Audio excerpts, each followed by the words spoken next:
Hello and welcome to the ZIZO Effect podcast. I'm Andrew J. Reimers, and today we have a special treat for our listeners. While I usually join in on our explorations of game-changing strategies, this episode will be a bit different. I'll be stepping aside to let Jimmy dive deep into a topic at the heart of what we love about gamification and workforce management. Joining Jimmy today is Rich Gold, a seasoned leader and thinker in the realm of organizational behavior management. As OBM and gamification increasingly intersect, Rich's insights will help us understand how these strategies not only coexist, but synergize to enhance employee engagement and organizational effectiveness. So, with great anticipation for the insights this conversation will bring, I'll pass it over to Jimmy. Enjoy this deep dive into the powerful combination of OBM and gamification, a discussion guaranteed to inspire and provoke thought. Jimmy, it's all yours. It's game time.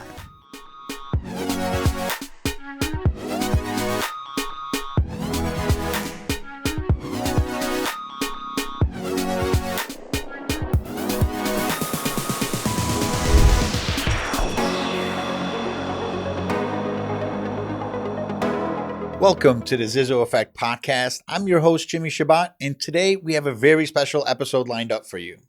Joining me today is distinguished guest Rich Gold. Rich recently retired as President and Chief Operating Officer of M&T Bank after an impressive 34-year career and continues to share his experience as an adjunct professor at University of Buffalo, teaching organizational behavioral management. Rich, it's fantastic to have you with us today. Thanks, man. It's good to be here. Today, we're going to dive into the relationship between gamification and organizational behavioral management. But first, we'd love to get to know you a little bit. Can you tell us a little bit about yourself? Sure. I married with two kids. I've lived in Buffalo for the last 32 years or so. I relocated from Long Island in, I guess, the fall of 1991. As you said, I recently retired from M&T Bank about a year ago, last June. I was there for 34 years, held a lot of different positions in the organization. For the 6 years up until the point where I retired, I was the President and Chief Operating Officer. That's amazing. And we're going to dive into that career in a little bit here. Recently, post-retirement, you moved down to Florida. You and I have had a chance to play some golf. I know I'm really excited to get back on the golf course with you today. How was retirement treating you? It's great. I haven't moved to Florida. I won't ever abandon Western New York, but I'll take the edge off of the winters. Winters, yes. This winter was an experiment. We just rented a place for 3 months and just to get our feet wet, and it was wonderful. Yeah, we had a brief conversation before the start of this and why we subject ourselves to these Buffalo winters. And of course, retirement's a great way and opportunity to get back out into the real world. It's amazing. You don't realize how debilitating it is to spend 3, 4, 5 months in gray, wet, cold weather. Yeah. When you get down there and every day it's a blue sky and the sun's out, it makes a world of difference. I agree. I stumbled upon something that's going to extend my life expectancy, I think. I hope someday soon I'll be able to follow you down there. But I think it's the sun for me more so than the cold. I can deal with some cold as long as the sun's out. It's the gray. Yeah, it's the gray. It's definitely the gray. Let's jump into your background. I'd love for you to share your journey through the banking industry, academia. What drew you into organizational behavior management? Yeah. So, my undergraduate degree is from Cornell University's School of Industrial and Labor Relations. And that curriculum is heavy on organizational behavior, social psychology, a lot of that kind of stuff, things that address the dynamic in the workplace. And so I think I've always had a bent towards those sort of matters. And as my career progressed at M&T, I found myself in increasing levels of responsibility for more and more people. And I got to a point where I came to realize that there are a lot of people at the bank that are incredibly capable as it relates to financial engineering and all the things that you have to worry about having on hand to be effective in that business and really in any business. And for me, I realized that there wasn't enough focus more broadly on teaching managers how to effectively bring out the best in the people that they were entrusted with. And I became very interested in that sort of field, in that space. And that led me down this path of getting acclimated and introduced to behavior science, and then ultimately OBM, which is the application of the science of behavior to the workplace. We had spoken in the past, you had studied organizational behavior management in school, and I come from more of an application, a practical or applied it. But I came to some of the same conclusions when I was running a call center. A lot of our managers were basically just agents that were excelled at their job, and we would promote them because we didn't want to lose them. But they were never formally trained or educated in people management, and that's an important role. What is organizational behavior management? So basically, there's a field called behavior analysis, which delves into the science of human behavior, largely sort of put on the map by B.F. Skinner in the 50s and the 60s, and his research in the Harvard Pigeon Labs, of those decades, etc. And basically, the science of human behavior has many branches. And many ways of applying what we know about why people behave the way they do. That whole sort of mechanism is referred to as applied behavior analysis. You take what we know about human behavior and you apply it to different things. Organizational behavior management is in essence a branch of applied behavior analysis, but the application is to the workplace. And so what it helps you understand is, why do people behave or react in particular ways in the workplace environment, and how can you use that understanding to adjust the environment in a way where they are literally, their behavior is reinforced in line with what the company objectives are, whether it be culturally or related to values or financial outcomes. So essentially what you're saying is there's a foundation of behavioral science, and it's just applied towards organizations. Right. So behavioral science is its own science, and I know that it has a lot of impact on gamification. So tell us a little bit about behavioral science. Sure. The way I'd put it, the E equals MC squared of behavior science is what's called the ABC model. And what that says is that all behavior, and if you're a human being residing on planet Earth, you're subject to this law. Nobody's exempt. No one's exempt from the laws of human behavior. And the fundamental axiom, the sort of the E equals MC squared, is that all behavior is prompted by something called an antecedent. It's a trigger, it's a prompt, it's something that sets people off, but an antecedent triggers behavior. And all behavior is followed by a consequence. So what you come to learn is, first off, there are only 4 consequences that affect behavior. 2 of them have the capability of increasing behavior. 2 of them have the capability of decreasing behavior. But what you come to understand is, very simply, behavior is a function of its consequences. An antecedent is necessary to trigger a behavior or get a behavior going, but it's the consequences that determine whether the behavior will continue forth or whether it will stop based on the consequence at play. So give us an example of an antecedent, and then the behavior, and then the consequence. Sure. You just recently saw the screen go to the screensaver mode. That was a prompt for a behavior. Yes. You kind of went like this, which was a behavior to say someone's got to fix that. Yes. And the consequence was it got fixed. You got what you wanted. In that particular example, you get something you want, and your behavior increases. That's the way you address issues like that. That's positive reinforcement. That's the barn boss of all the 4 consequences. So apply that in a work environment. So how does that, from an organizational behavior management standpoint, give us an example from a work standpoint? Yeah. So what I would speak to is the extraordinary power and importance of positive reinforcement in the workplace. And this sort of gets much more deeply into your space, particularly around gaming, et cetera, because there's a lot that can be learned by the way gamers operate and that sort of thing. Somebody doesn't submit their work on time. Sort of the fundamental objective on the job, in my mind, is to drive higher levels of employee engagement. Because in the end, more highly engaged workforces drive better outcomes for organizations. All else being equal, the organization that builds a culture that drives higher levels of engagement is the one that's going to succeed.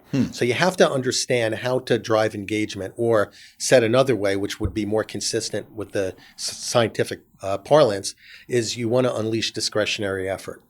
And so the two consequences that increase behavior are negative reinforcement and positive reinforcement. And it's really important to understand the difference between the two of them, because while both have the capability of increasing behavior, they do it in very different ways. Most managers manage by negative reinforcement. And negative reinforcement looks and feels like do it or else. If you don't give me 12 of those by Friday, we're going to have trouble. There's an implied threat that the performer seeks to avoid, thereby producing. Most work environments on the planet are driven by negative reinforcement. In some ways, simply because managers don't know any better.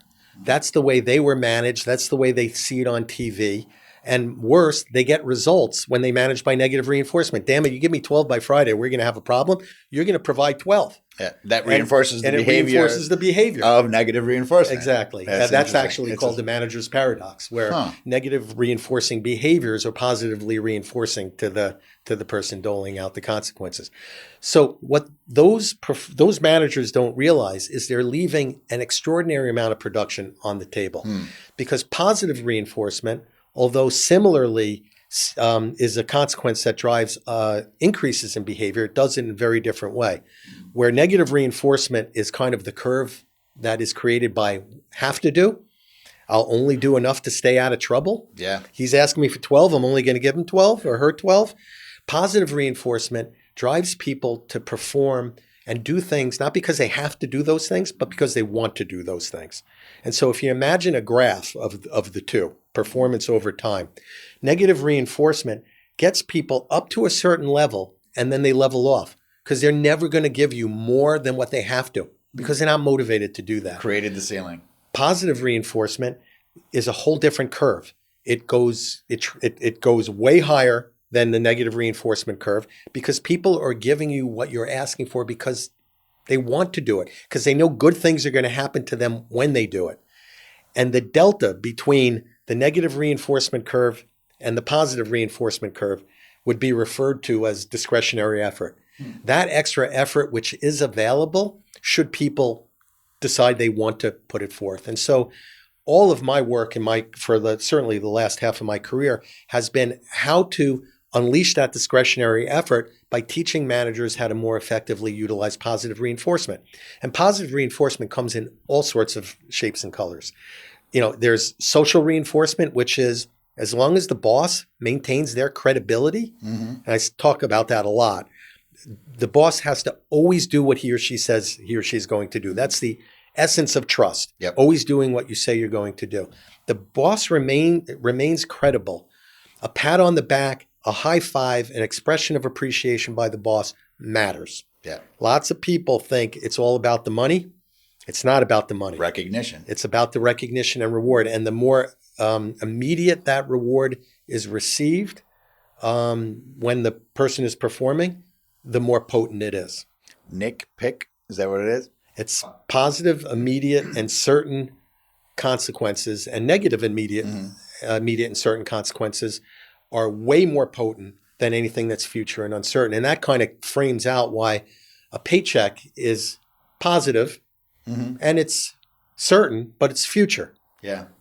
Basically the only thing that a paycheck reinforces is staying on the payroll. Yeah. Right. But the performer in the moment that receives that proverbial pat on the back, that expression of appreciation, that recognition, that thing that uniquely is positively reinforcing to that performer, those are the things that drive outsized effort.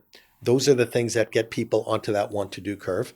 And those are the things that get people to unleash discretionary effort for you. So immediate is critical. Immediate is critical. And that plays so much into what we're going to be talking about here in a little bit. It's a great transition for us here, because I recall the day that you and I met, and it started off, I got a phone call from Marnie Levine, who's the president of Launch New York here. And she says, "Hey, would you like to meet with Richard Gold, the president of M&T Bank?" And I'm like, "Absolutely, I would love to." I'm like, "Why does he want to meet you?" She was like, I can't tell you exactly why, but I think it's a great opportunity for you given what you're doing. And so we had a chance to meet. Can you tell me in our audience what prompted you to make that call? Yeah, I remember it vividly. So let me just say one thing, and then I'll tell the story. Sure. So reinforcement comes in all sorts of sizes, shapes, and colors, as I said. Social reinforcement, the reinforcement provided from one person to another, is predominant.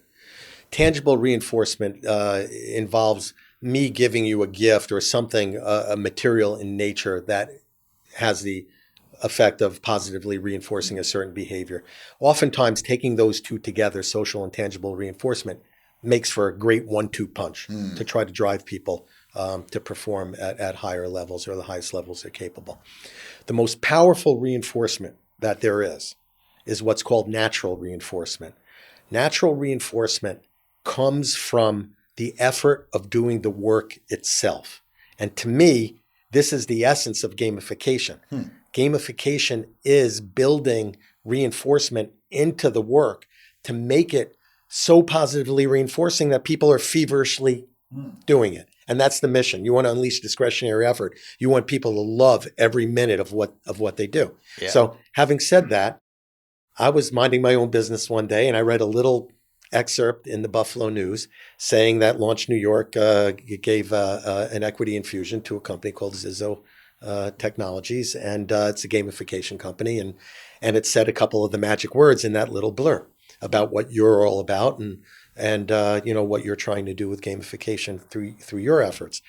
And so I had to meet you because it's right in my wheelhouse. It's everything that I believe is critical, and I think will continue to be critical in work in this country and beyond going forward.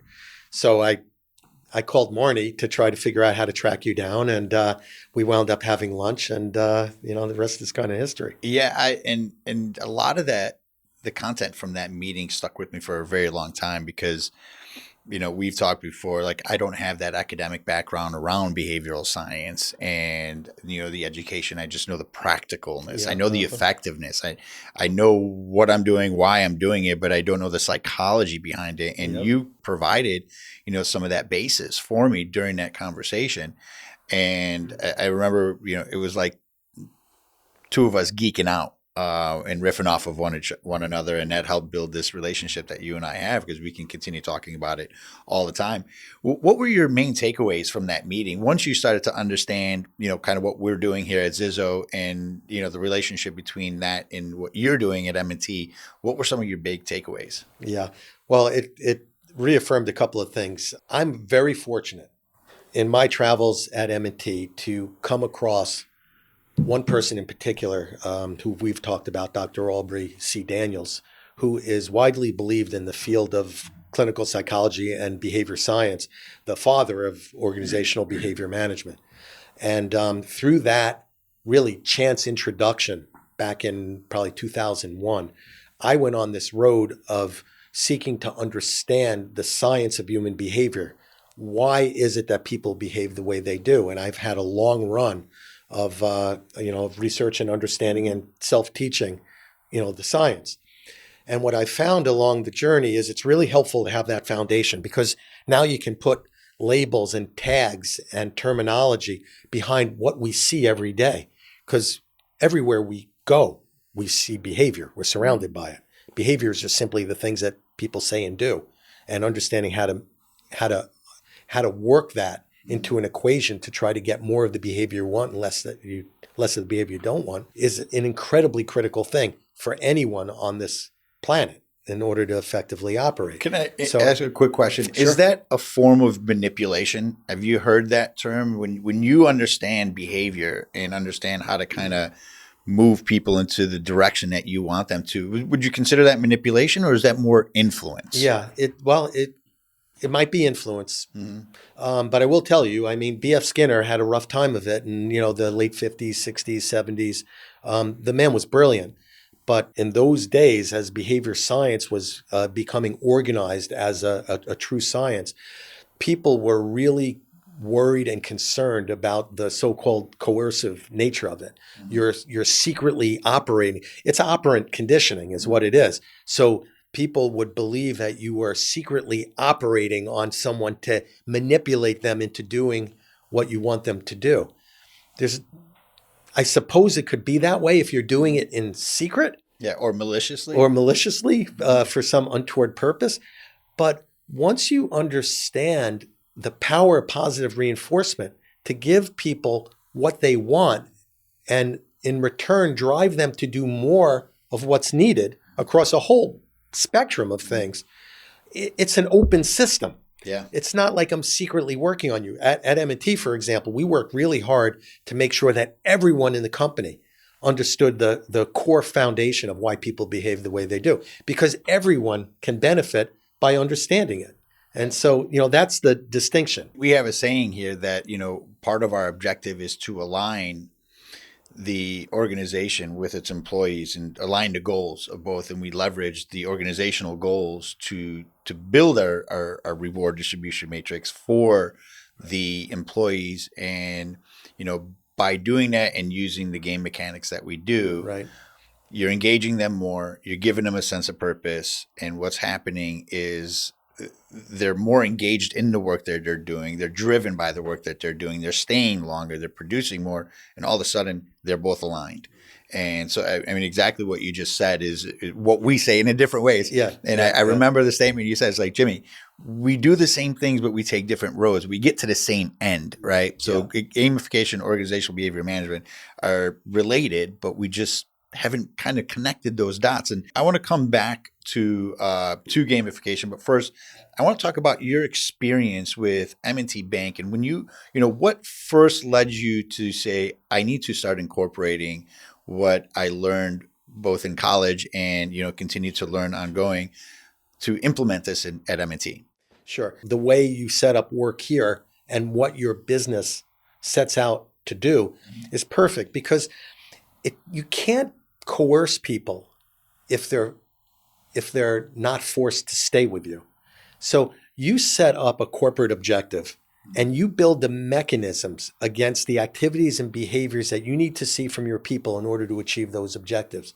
People buy in or they don't. If they buy in, they earn the fruits and benefits of their efforts through all sorts of reinforcement techniques. If they don't buy in, they go somewhere else and hopefully find a place where, the vision is such that they do buy in. So there's nothing coercive about it. No. And to one point, and I think we discussed this in one of our previous episodes, the difference between extrinsic and intrinsic. Yes. That you can leverage extrinsic motivators to turn it into an intrinsic motivator. Once you become passionate about what you're doing, then you no longer need the extrinsic. It becomes intrinsic. This is, we probably need a 4-day podcast, but we'll bring you back. This is the essence of an important scientific term in behavior science called shaping.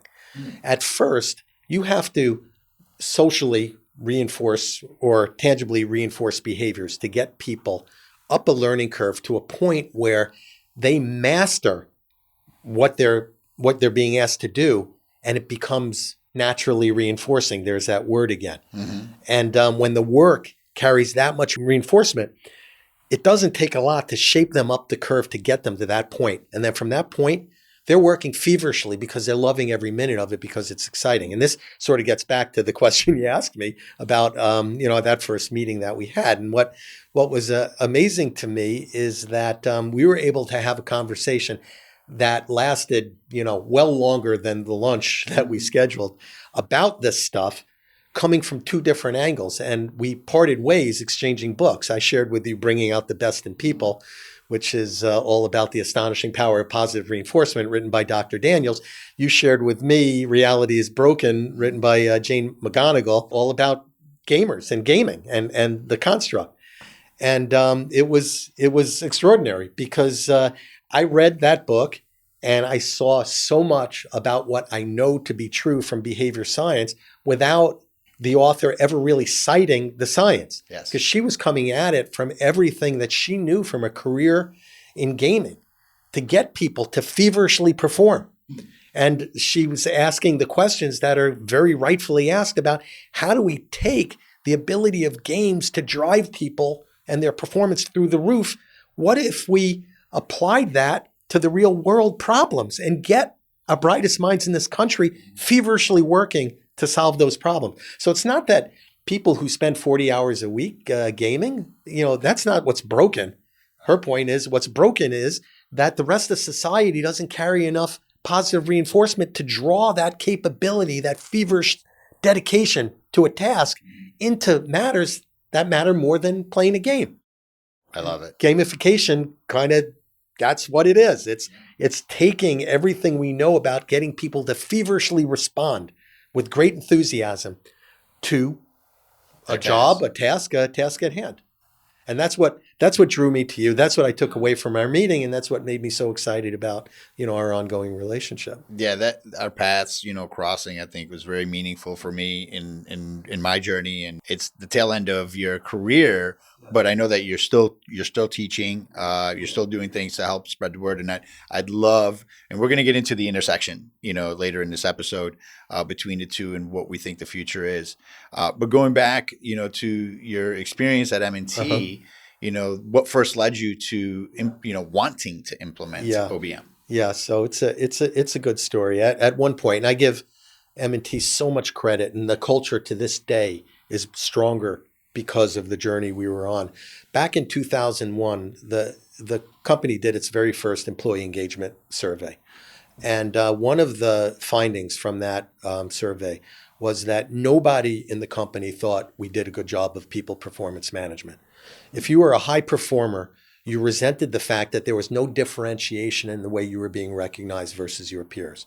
If you were a lower performer, you resented the fact that no one invested any time or energy in helping you be better. You just were languishing.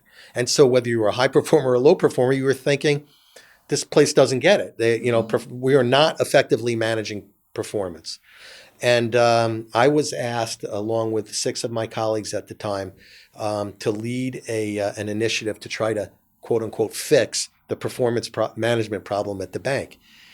And that process began by looking at the annual performance appraisal process and figuring out how to rewrite the form, A, and B, teach managers how to be more candid in their end-of-year conversation. In retrospect, it's the dumbest thing ever because it's future uncertain, as opposed to the PIC, which is immediate and certain. And just by happenstance, you got to be lucky in this life. I got solicited from a company called Aubrey Daniels International to attend a seminar called something like Managing People for Maximum Performance. It was being held in Cambridge in Massachusetts. And the group of us decided to go to the seminar and see if there was anything more to the performance management challenges than rewriting the appraisal form. And I got introduced to Dr. Daniels, which created a 20-something year relationship. The guy's unbelievable. He's impacted me so much. And we walked away from there saying, holy crap, this is not, performance management is not an annual thing. It's an all the time thing, all the time. You get that. Gamers get that. 100%. The reinforcers coming out of any sort of game environment are thousands and thousands a second. You get that.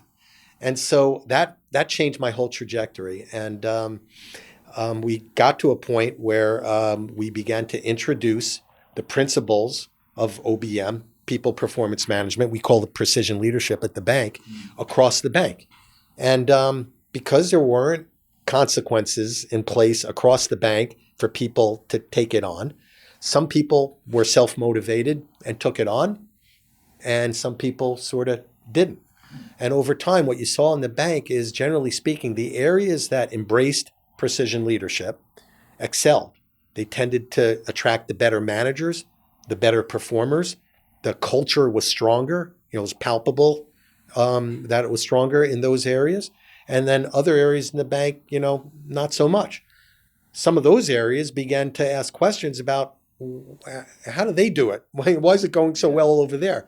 And many areas of the bank began to gravitate to the science and to embrace precision leadership. And at the point where I retired, something like, 70% of the employees of the bank were working in areas that operated based on the principles of OBM, or precision leadership. And we're at the point now where anyone in the company who is entrusted with the responsibility to manage others someone hired from the outside into a managerial role or someone who's promoted from within, they have to go through sort of a 2-day class in precision leadership to teach them the fundamentals of why people do what they do. Not all of them do it. Yeah. Some of them just pay it lip service. But what you see is the ones that understand it, the ones that have figured out how to use it to build operating frameworks on the job, specifically designed to bring out the best in what people have to offer, to reinforce the right behaviors that will drive the outcomes that that particular area is looking for. Those are the leaders that are emerging and excelling in our organization. So you had a natural A/B test. Like the intent was to deploy it, globally through the organization. But there's some people and we've experienced it when we're working with new clients as well. Some people embrace it, and some people don't. And then when leadership kind of sees one area is doing much better, is performing at a higher level, like what's going on here? And realize like, oh, you're not using this tool. Well, why wouldn't you, right? If it's effective and again, that curiosity is like, well, what are you doing different? Well, I'm doing what we've started to implement. It's never been in our DNA to mandate anything. That's just not the way the culture at M&T was wired. But it is very much the way you say. If something works, it sticks and it lasts. And I know you know this. It's very unusual that any management framework introduced into an organization can survive 23 years. Yeah. It says it all. Right. Because they come and go, right? Different, absolutely. Leadership changes and they bring in a different thing, but somehow precision leadership, again, as we call it at M&T, has survived for 23 years. That says it all. You said it at the beginning of this episode, and I use this as well, where human behavior is universal.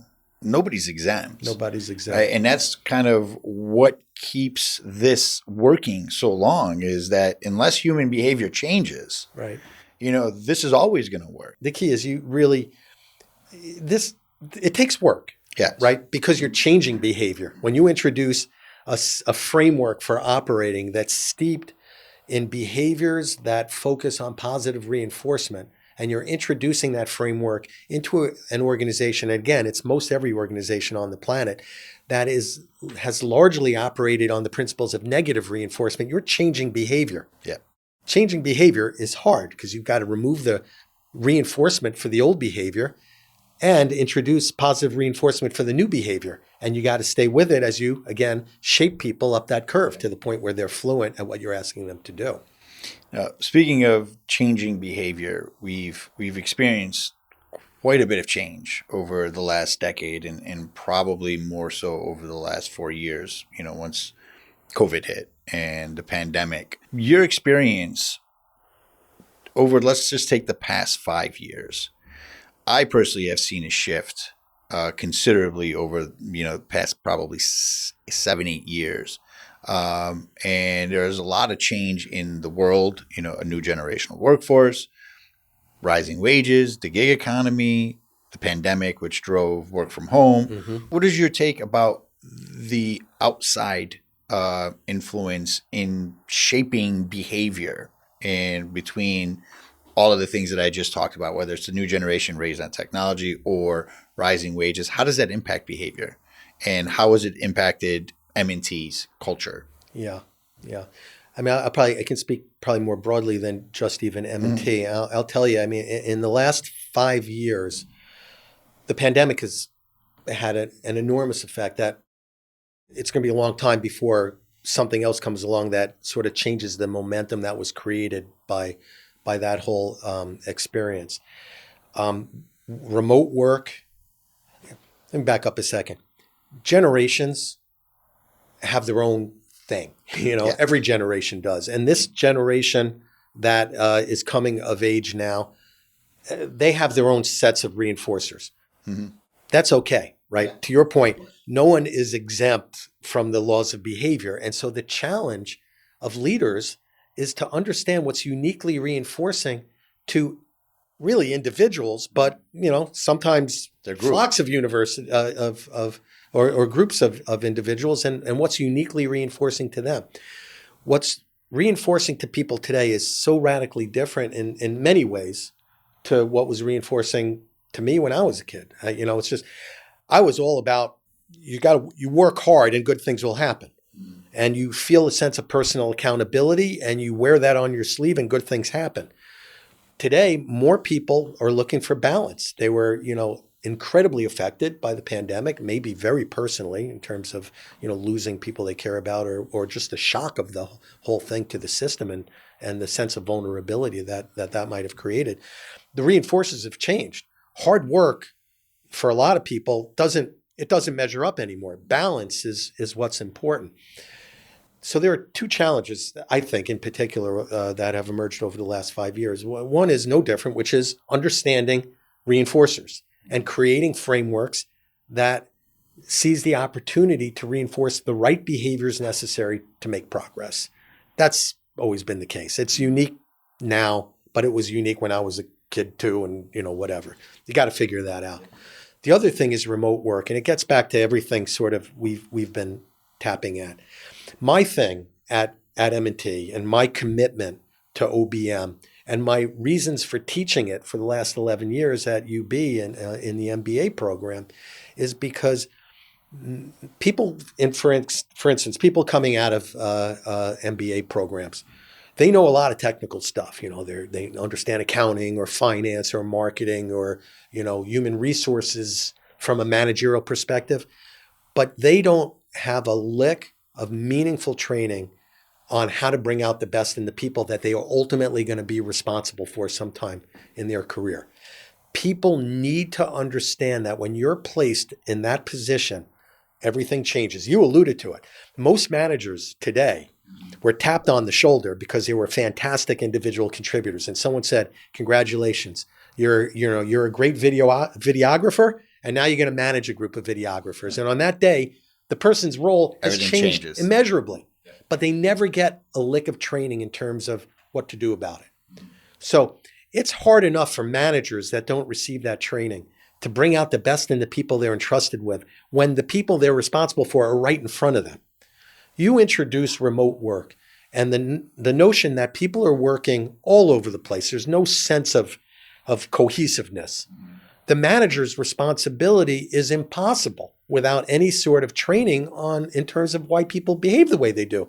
Because now they've got to figure out how to set direction, how to measure results and activities that lead to the results, how to provide feedback, which most every manager sucks at to begin with, and then how to use that feedback to carry positive reinforcement for the behaviors that are required. Mm-hmm. People don't know how to do that because managers never get trained in that. And that's what made me so passionate for M&T's sake, was to teach managers how to bring out the best in their people by providing good direction, appropriate feedback, leveraging positive reinforcement in the right ways, and get better results. And M&T prides itself on the outstanding results we've gotten over long periods of time relative to our peers. And I attribute it to this kind of stuff.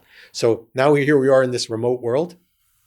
Good luck. Yeah. Companies that don't understand at all how to teach their managers how to effectively manage, they're going to be lost forever. Productivity is out the roof. Productivity doesn't have to automatically go away because people are working remotely. But if they gamify the work, if they make the work more naturally reinforcing and teach a manager how to come in over the top with social reinforcement and the pats on the back and the feedback necessary to make people better and better, you're going to get better outcomes. And the companies that figure that out are going to be the ones that succeed. The others are going to languish. I use the term traditional management styles. And, just during this conversation, I realized you had already defined what is traditional management style, which is negative reinforcement. And, my next question was going to be, do you feel that traditional management styles have become outdated? And I think you had realized that a long time ago. Yeah. And the modern style is positive reinforcement. It's to maximize. And so, we talked earlier about Bill Belichick, one of probably the greatest coach of all time. And you could just tell by his demeanor and his reputation that he's one way. If you don't like it, there's the door, right? Very negative reinforcement. And this younger generation that's coming into the NFL, they just don't respond. I don't think, I mean, human nature just doesn't respond well. Like you said, it just gets to a certain point. But generationally speaking, I think we become less tolerant, with this newer generation and people seeing more of the impact of positive reinforcement. So, if looking at negative reinforcement, do you feel like it needs to go away? It's going to go away? That people are going to start embracing more of the positive reinforcement? Yeah, so it's a great question, and the answer actually is no. The four consequences, which we didn't get into, but positive reinforcement and negative reinforcement serve to increase behavior. Most people think positive and negative reinforcement are opposites. If you want to get more from someone, you provide positive reinforcement. If you want to get less from someone, you apply negative reinforcement. Scientifically, that's not the case. Positive and negative reinforcement are the same. They both get behavior. Punishment and penalty are the two consequences that stop behavior. We don't have to get into the discussion on those for these purposes. But all four consequences are manifest in everywhere you look and are necessary. And so they're tools, and you got to figure out which tool you need for which purpose. Negative reinforcement could be a very powerful antecedent. Negative reinforcement can get a behavior going. Because if I say to you, listen, man, if you don't start producing, we're going to have a problem. You'll start producing, but you'll only produce enough to stay out of trouble. I have to be an orchestrator. I have to understand that I might use negative reinforcement to say, hey, you come in late one more time, we're going to have trouble. Or if you don't produce 6 by the end of the week, there's going to be trouble. That's an antecedent to prompt you to behave or to perform in a certain way. The minute I see you starting to move more towards where I need you to be, I got to switch to positive reinforcement. I got to jump you onto that other curve because I know that I can get more from you once I jump to that curve than if I just continue beating you on the head to make sure that you give me that minimum compliance. So you're an orchestrator. You gotta know when to use both tools. You got to know when to use both. Yeah. And for someone who's not performing, or if somebody is you just need minimum compliance, like coming in on time, you might use negative reinforcement. But in almost all instances, negative reinforcement gets a behavior going, but positive reinforcement keeps the behavior going, and you want to make that switch. I think certain coaches like Belichick, and it's hard to argue with the track record. The results are, have been unbelievable, but probably manages, to your point, way more towards the negative reinforcement, overusage of negative reinforcement. Probably not a guy that's patting people on the back. I suspect the rare times that he said to someone, you kicked ass out there, it mattered incredibly. He probably took it too far and probably didn't adjust his style to the changing nature of wants and needs and desires of, players today. And maybe that's what his undoing was. And, maybe his really just his inability to be flexible maybe led to his undoing. And it presents an interesting question in the field of, sort of behavior science. I mean, what I say and what many have said at M&T, and I'm sure people say this, the results you get are only as interesting to me as how you got them. Right? You don't want to get results in immoral, illegal, unethical ways, or ways that are not consistent with your values. Right? Your corporate values have to matter. And so when you celebrate results, it's hard for me to imagine a scenario where you're celebrating results for results' sake. I don't care how you got them. We're going out to dinner, or, here's a trophy or whatever. How you did it matters, because how you did it speaks to the replicability of those results over long periods of time. And sustainability for any organization is absolutely crucial. So you bring someone in who kicks everyone's ass for a year and drives performance up to the next curve, that's fine. But then when that oppressive presence is removed from the workplace, the performance just sinks again. Right. You want to build sustainability. And what I know, and I think what you know, is that positive reinforcement drives sustainable results. And that's what you're after. Absolutely. I want to shift gears a little bit, but on the same kind of path. Technology, right? And, what we were just talking about really requires the human element, right? and where somebody's reinforcing positive behavior or using that negative reinforcement, to affect behavior for a short term before, again, switching gears. Mm-hmm. So you always have a person, a human being, orchestrating. Right. Technology's coming in. What are your thoughts on using technology to be the orchestrator, at least part of it, right? Yeah. My own view is technology has the capability of unleashing all the potential that behavior science teaches us is there in terms of identifying the behaviors that are necessary and additive to the cause and reinforcing those behaviors, and marginalizing the behaviors that are detrimental or not additive to the cause. People are scared, and there's a notion of we're going to dehumanize, the system if we rely too much on technology. Technology is an enabler. Nothing, in my mind, nothing will ever replace the extraordinary power of you taking a walk down the hall and visiting with one of your people and saying, I just heard what you did on that call with that particular client. You kicked ass. I can't thank you enough. Nothing's ever going to replace that. Technology will enable you to maybe do that more efficiently from time to time. But if you rely only on technology to throw out an email or throw out a text to express your appreciation, you will minimize the extraordinary power you have as a credible leader, because your presence, your voice, your persona matters, and you don't want to reduce that to digital means. Yeah. But there are opportunities to augment your capability to flood your system with positive reinforcement by leveraging technology.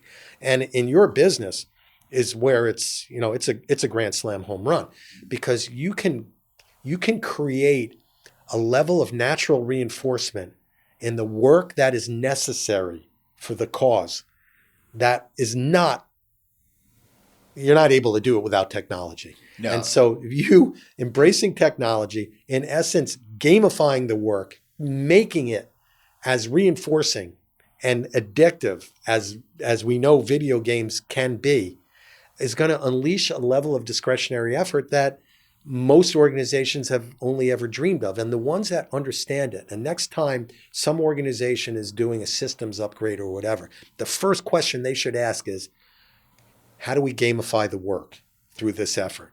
What is it when we upgrade to this accounting package or whatever the heck it is? How do we build in the proverbial bells and whistles that create natural reinforcement for people to do the work that we know has to be done in order for this company to be successful?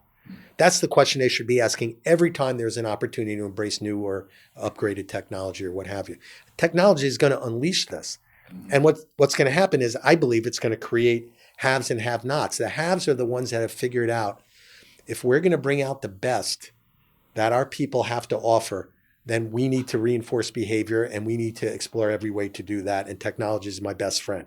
The others are, we got to spend all this money. We got to figure out how to keep up with the Joneses, but they'll never actually master the secret sauce, which is all about bringing out the best in people and using what we know about human behavior to do it.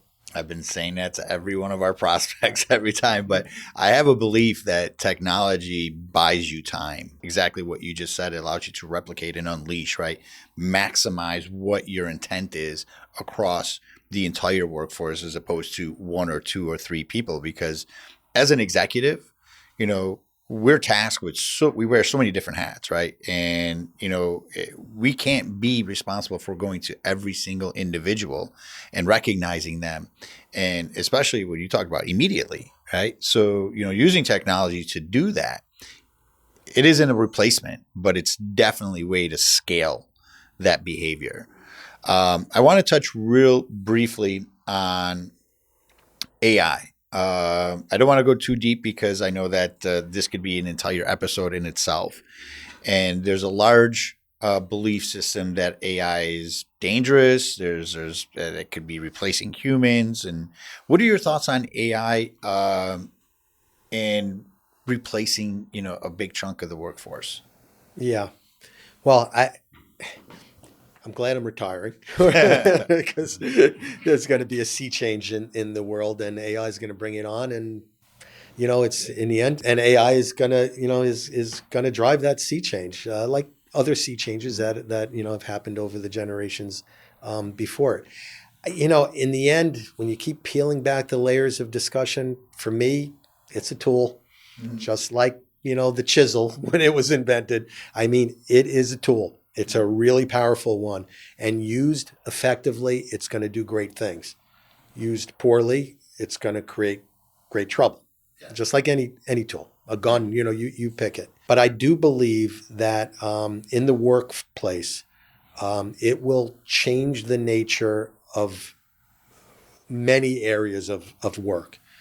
And the challenge is going to be to do it in a way where people feel liberated to do different things, or more of what they like to do and less of what they don't like to do, which, in my parlance is great. I mean, it's positively reinforcing if someone comes to you and says, listen, we're going to start using this AI-based tool, and it's going to allow you to do all of this, which I know you love to do, and it's going to do all this crap for you. The stuff that was, punishing to do, to use that one of the other consequences, the stuff that was punishing for you to do doesn't have to be done anymore. So you're going to be liberated to do more of this. Now, is there going to be a change in the dynamic and structure of work, and will jobs change, and maybe some jobs go away and new jobs be created? Probably. I mean, that's the way it's always been.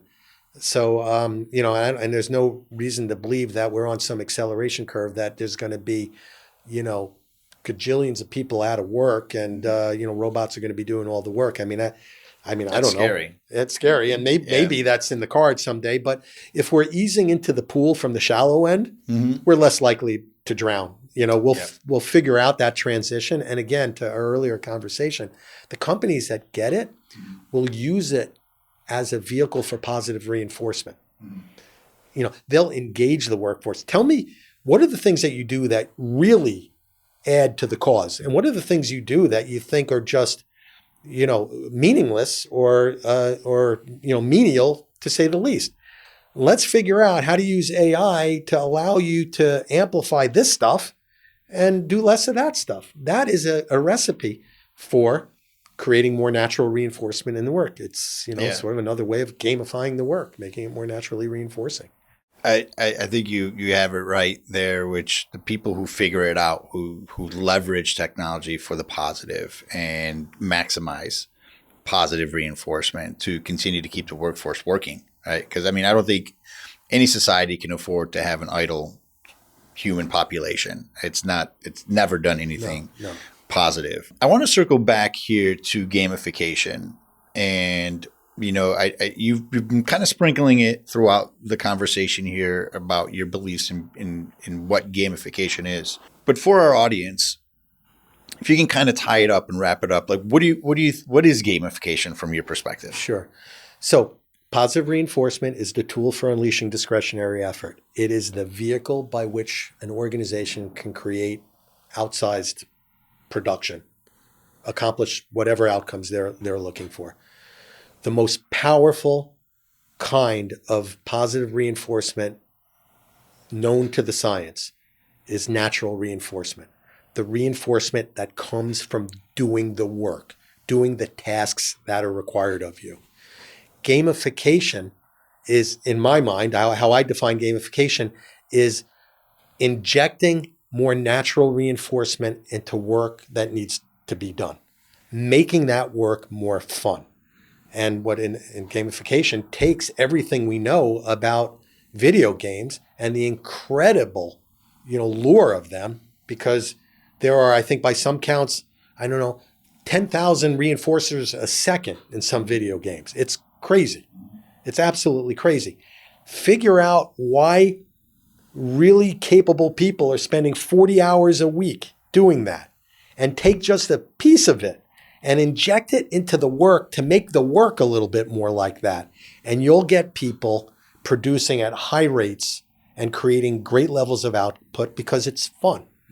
And gamification is, in essence, making the work fun. Our ideal customer profile is we target frontline workers that do repeated tasks day in, day out. They're mundane. They're not really intrinsically motivating. And your point here is to take that task that's really where people get burnt out pretty quickly doing it and turn it into a natural reinforcer. Make it fun. Make it fun. Does it have a future in the workforce management? Absolutely. In my mind, everything we've talked about in terms of the future of work and AI and all those sorts of elements of our discussion, the companies that get that, because the one thing about the generation that's coming up into the workforce and is already there, quite frankly. I mean, my kids grew up on video games, Call of Duty and all of that. They're in the workforce. Yep. That wasn't me. I mean, I got a birthday card one year from my assistant Barb.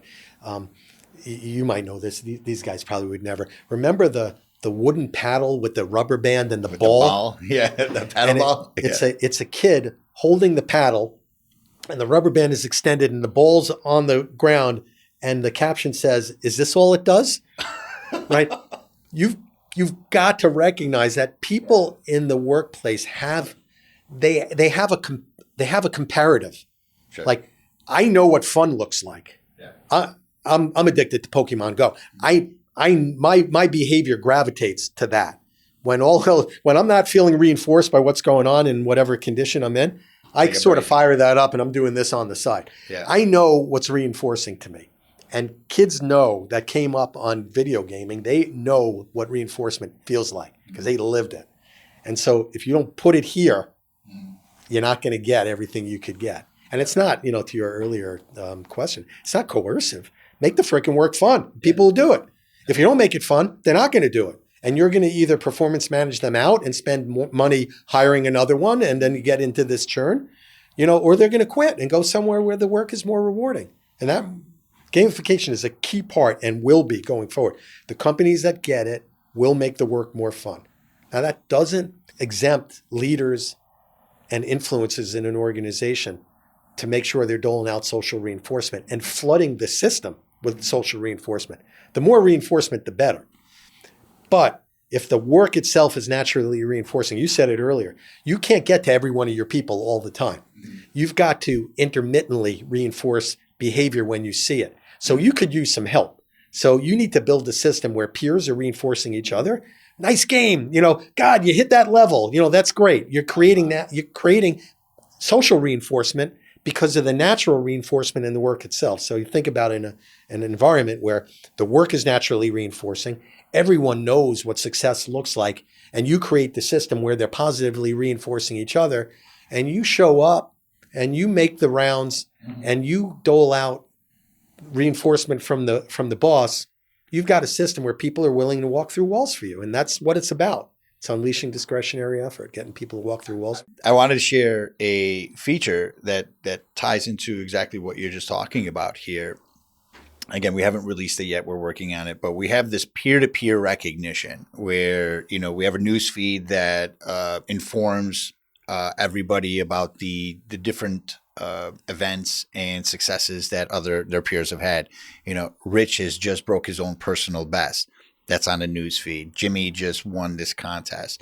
And in that, you have the ability to click the heart button. So we're leveraging mechanics from social media, from video games, from different aspects that's recognizable by the peers. And on the screen of the individual, the little floating hearts come up. So you see that recognition happening in real time. Like, oh, I just got recognition. It tells you who liked it and who commented. And we actually have a gifting where you can give each other coins, like for, participating in a collaborative contest. And maybe you're the biggest, contributor to the contest. So the new feature that we're having is creating a separation or a differentiator between the hearts, whether it's the size, the shape, the color. So it represents different levels of leadership. So if you see regular hearts, it's just your traditional red. And then if it's from your direct manager, your direct report, it's a little bit bigger, maybe a deeper red. And if it's from the director or executive level, it gets increasingly more bigger or different color, differentiator. Mm-hmm. And again, we talk about how we leverage technology to scale. Where now instead of having to walk to different buildings and different offices and trying to locate people, I can see who needs that recognition and click a button and on their screen in real time, they get those hearts. That's awesome. How do you feel about that? I mean, It's perfectly aligned with everything I know about the science of human behavior. Just there's a quote from Napoleon. He once said, "People will fight long and hard for a bit of colored ribbon." Right? He figured out that recognition as materially meaningless as a cut piece of ribbon becomes a medal when you pin it on a soldier's epaulette or a lapel, and a soldier will fight long and hard for a bit of colored ribbon. And that's the medaling system in the military. Yeah. And to be able to earn higher, everyone knows what that distinction looks like, and it creates this extraordinary amount of peer reinforcement. And so I think that feature is perfectly aligned, and it's fabulous. In my class at UB, one of the things when we're talking about reinforcement, the sort of the gradients, the relative strength of reinforcers. Manager reinforcement is strong as long as the manager maintains his or her credibility. The more important thing for the manager is that the manager can arrange reinforcement in the system. And the smart managers understand, when I pat someone on the back, it means a lot. But when I get peers to pat each other on the back, it means more. And in fact, peer reinforcement is more powerful, more impactful than the manager reinforcing. And think about why that is. From the time we were little kids, we were influenced by peer pressure. Our individual patterns of reinforcement over long periods of time are designed to please the people, the group we're hanging out with. So peer reinforcement is really powerful. And the smart leaders and smart managers of organizations create ways to allow peers to reinforce each other. All you've done, to your previous question, is you're leveraging technology to make it a lot easier to provide distinction among peers. It's beautiful. It's exactly what you should be doing. Oh, I didn't know that peer recognition is more powerful than your direct manager's recognition. That's really interesting. Natural reinforcement is most powerful, and that's why I'm hooked on you and gamification. Yeah. But natural reinforcement is the most difficult to implement. You've got to there's systems upheaval. You've got to spend more money, et cetera. But manager and peer reinforcement are relatively easy to sort of contain and create. And if you've got the good fortune of being able to overlay technology to enable that, you got a winning formula. Finally, I want to kind of wrap this up into a nice bow and, talk about, given all of your experiences, your expertise, your knowledge of operational management, your understanding of behavioral science, human behavior, technology. We talked a little bit about that. What do you see the future of work looking like? I know we've been talking about it this whole time, but if you were to kind of put it into a nice bow, tie a nice ribbon on this, what do you see the future of work as? Yeah, it's a critical question, and I know we have been sort of dancing around it a bit. I don't know that by and large the days of everybody aggregating in one space, all doing the same work, managed by one manager. I don't know whether work ever looks like that again. Agile approaches to work create teams which are perfect for leveraging peer reinforcement. And I suspect that remote work will be with us to some extent. So the groups that are working in any organization are going to be a little bit more spread to the winds.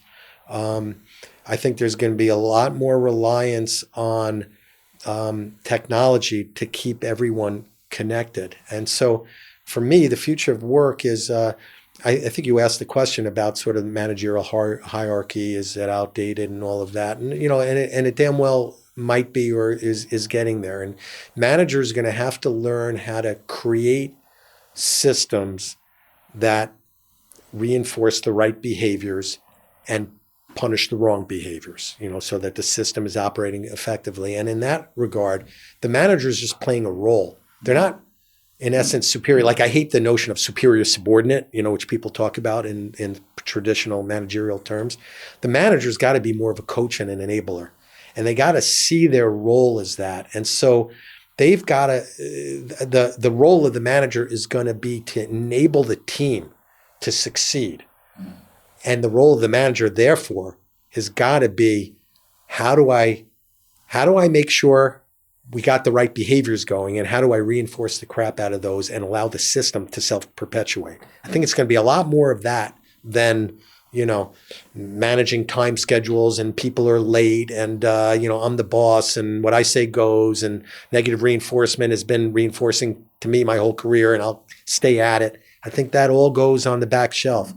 And again, as we've talked about, I think the companies that understand the power of technology to unleash discretionary effort, because it becomes a vehicle for allowing for more reinforcement to flood the system, those are the systems that will prevail. And those are not hierarchical systems. I think they're more team systems with someone who feels like a coach and an enabler, as opposed to, I'm the boss. I want to borrow, I have borrowed a term from Reality is Broken from Jay McGonigal and implemented it into kind of our vision, which is that we want to modernize workforce management. We want to change managers into happiness engineers. And it's exactly what you just talked about just now, which is, look, shift the role. Stop about, of course, there's got to be scheduling. There's got to be maybe some sort of reporting. But if you focus on the behaviors, if you focus on positive reinforcement, how to make your staff happier through this science, this human behavior that we just talked about during this whole episode, you're going to maximize, you're going to get that natural reinforcement, and you're going to get that, the performance you're looking for and help meet the business objectives. Yeah, I'm with you. I mean, honestly, from the time we first met and exchanged books, you read Bringing Out the Best in People by Aubrey Daniels and Reality is Broken by Jane McGonigal, and you sort of merge those together in your thinking, you've got the basis for how to run a successful company in the world going forward. Beautiful. We dove deep into organizational behavioral management, the synergy with gamification, how human behavior and behavioral science plays into that. Thank you for sharing your experience and, your thoughts and your insights. I hope to have you back again. I think we can probably have like 3 or 4 more episodes in here. Rich, it's been an absolute pleasure to have you with us today, diving deep into the intricacies of organizational behavior management and its synergy with gamification. Your insights from the front lines banking to the academic arena provided a unique lens through which we can view the future of workforce management. To our listeners, thank you for tuning in. Remember, as we've learned today, the key to future-proofing our workplace and keeping engagement high involves embracing change and leveraging technological advancements to maximize positive reinforcement, which will hopefully lead to the most powerful type of reinforcement, natural reinforcement. So keep pushing the boundaries and thinking outside the box. Join us next time for another engaging episode. Until then, it's game time.